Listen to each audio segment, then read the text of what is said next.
ദിലീപിന്റെ ഏറ്റവും പുതിയ സിനിമ അപ്ഡേറ്റിലേക്ക് സ്വാഗതം. ദിലീപിന്റെ 152ാമത്തെ ചിത്രമായ നീക്കം ആണ് ഇപ്പോൾ ഏറ്റവും കൂടുതൽ ശ്രദ്ധ നേടുന്നത്.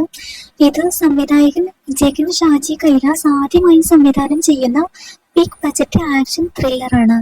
ചിത്രത്തിൽ ദിലീപിനൊപ്പം ബിനോ പപ്പു, അശോകൻ, കലാഭവൻ ഷാജോൺ, സിദ്ദീഖ് ഷാരി, വീണ നന്ദകുമാർ എന്നിവരും പ്രധാന കഥാപാത്രങ്ങളിൽ എത്തുന്നുണ്ട്.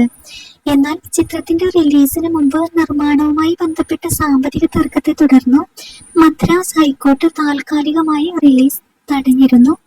കേസ് പരിഹരിക്കുന്നതുവരെ റിലീസ് നീളാൻ സാധ്യതയുണ്ടെന്നാണ് റിപ്പോർട്ടുകൾ വരുന്നത്. അതോടൊപ്പം തന്നെ ദിലീപ് അഭിനയിച്ച പ്രിൻസ് ആൻഡ് ഫാമിലി OTT റിലീസിന് ശേഷവും പ്രേക്ഷക ശ്രദ്ധ നേടിയിരുന്നു.